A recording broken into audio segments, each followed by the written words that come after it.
Good afternoon. I think you got that right just when I started the video at the top part of the screen, huh? Good afternoon, everybody. So we won't be able to capture the full storm from this direction, but probably best you keep your eyes on the left-hand side of the screen. We are watching the storm that is passing to our south right now. It is not going to stay at this angle for long. It is currently located to our southwest. This is where we're pointing. At the moment, I have seen a couple of bolts in cloud to cloud. Nothing in terms of strikes, but there were a couple of cloud to cloud bolts there, including one right at the start of this video. So we're gonna see if we can capture, see how much we can capture on this video until the storm passes too far, until the storm moves too far to the southeast for us to be able to see. All right, so let's just have a look.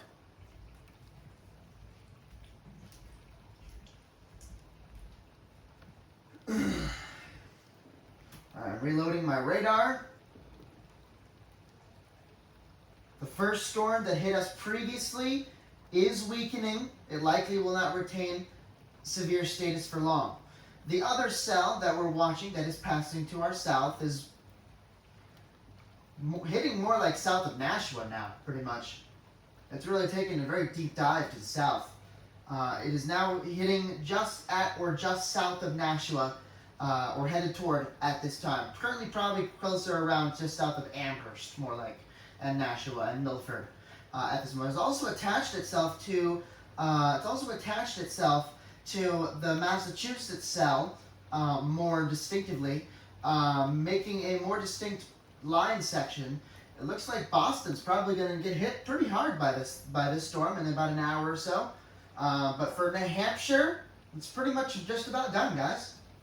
Yeah, this last cell near areas of Amherst, Milford, and Nashua, that is the last cell for New Hampshire for the night, for this event. So let's monitor it as we go. All right, so we're watching it on the camera, at least the part of it that we can see, to see if anything interesting will come. I probably started it maybe a little bit too late, missed two from when it comes to the camera. I saw them myself. They were pretty good, but nothing much more significant than the one that we just caught right at the beginning of this video that you saw, guys. So this will only be like a few minute video, but we'll watch and see what we can capture. Hopefully the next event will be a bit more favorable when it comes to camera recording of lightning strikes. This one, it did pretty good. I'd say we got some pretty good footage here, guys. But the angling didn't turn out as favorable. The first storm, we definitely got some good footage from that one. But this second one really is just headed the wrong way when it comes to visibility from my room. And trust me, this room is pretty much the best visible place that I have. I mean, it's in a tall building, so going down would require me to stand in the wet grass of the back or in the middle of the road, and I am not doing that. Not during a thunderstorm. And not at night. It's just not safe, to be honest. So it's not extremely dangerous, but you know, there's not. I'm pretty sure I'm not in an area that I would get hit by lightning. This is not the sector. The storm is near Nashua, but just generally not safe, especially at night. I mean, it's the city. You never know what people are doing.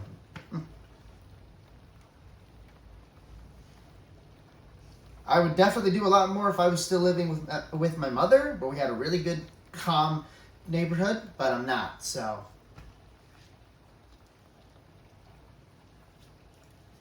I work with what I have. Hopefully in time I'll be able to get a better place that has a better view for thunderstorms. That is going to be an intention in the future. Hopefully by that point maybe I can afford a place for that. Right now I live with somebody else. Maybe when I can afford my own spot, maybe I'll finally be able to look for one that has a great view for thunderstorm activity. But right now, we're just going to have to work with this for every season.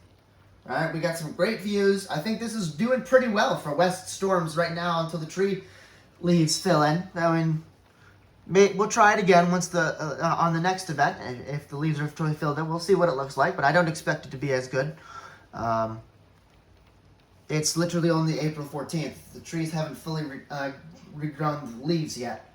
But we definitely, on the first window, have a great view of storm activity, especially for storms that hit us or just past us to the north. So, some storms will work out, some won't, but we'll record them all. That was bright.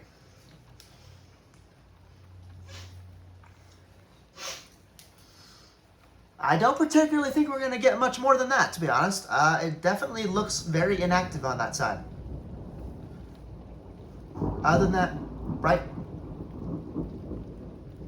That's a pretty good rumble there. Other than that bright flash and that deep rumble of thunder in the distance, I think, that's probably all we're going to get, really. So, yeah.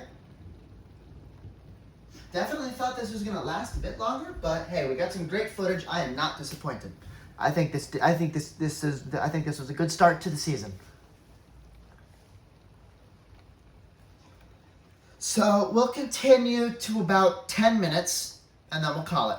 And then we will be back on the next severe weather event that comes up. Trust me, I always have my eyes peeled on the forecasts and on any potential hazards and chances of severe weather coming up. In fact, we have thunderstorms coming again tomorrow, and we'll see what that shapes up to be. Even if it's not severe, I'll try to capture what I can.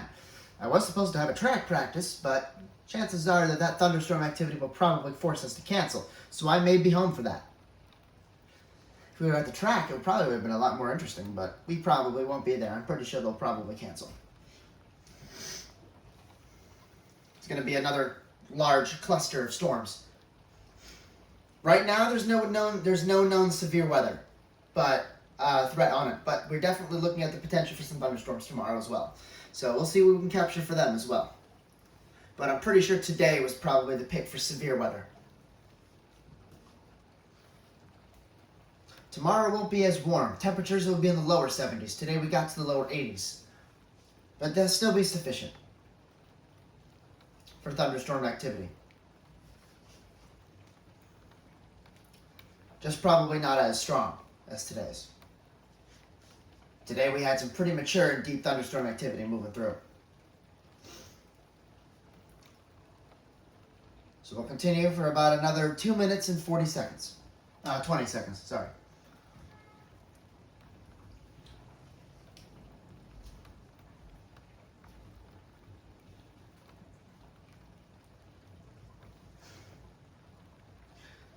Okay guys, so the cell that we had earlier, the one that hit us directly, it's no longer an independent cell. It looks like what's left of it has kind of merged with what's becoming the line that's going to be moving through Massachusetts. So that storm is no longer exists. They just merged the warning boxes because the two systems have pretty much merged together.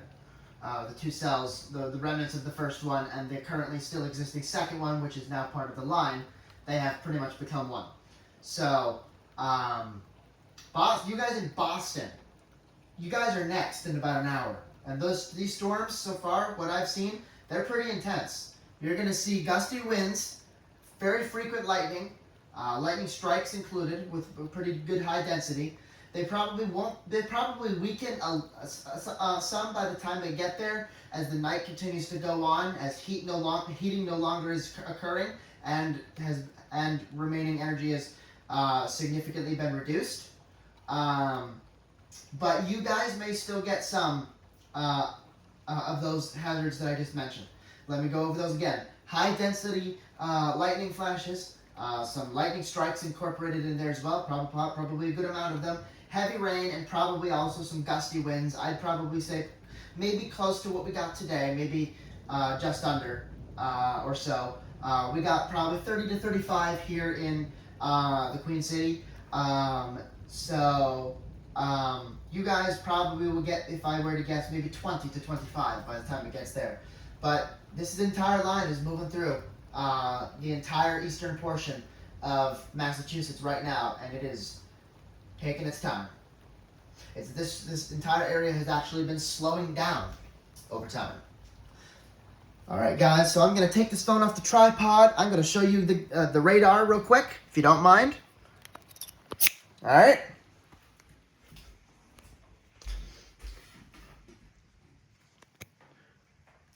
That's what we're looking at. That's what's been hitting us. And, hold on a second. Let me get a spot from my cord so it doesn't drop to the ground. There we go. I don't like having to pick my cords up off the floor every time. So let me see if I can get the full. I'm gonna reload some of the frames. Maybe let's try 30. Let's see if that rehashes the complete event. Yes, it should. Okay, guys, just give me a second. Okay. So this shows the complete sequence of the storm's passage through the area. As you can see, we had the line starting in areas of southern Vermont with severe weather. It started off with very high lightning density. It's in some spots, not across the entire area, but in the storm cells themselves, there was some very high lightning density. Between cells, not really much at all. But these definitely form together very well into a line. And yeah, you can see, if you can see the yellow box, if you can make out the yellow boxes there, they were severe. That entire complex was severe. That was our MCS, mesoscale convective system. So, thank you so much, guys, for watching. I hope you enjoyed both of these videos that I had today, and we will see you in the next severe weather threat. I will watch tomorrow's, and maybe we'll be back tomorrow if it's anything worth watching. If it's anything worth recording, that is. If I'm able to as well. I should be home, so whatever comes through, I might be able to. So stay tuned for tomorrow afternoon into the evening, Eastern United States time. That is timing similar to, or maybe shortly before today, or what it was today. So stay tuned. There'll be more. There may be more. Have a fantastic night, guys. I'm going to wind down. I'm going to clean up and my setup here and call it. And soon I'm going to call it a night. All right. Thank you so much, guys.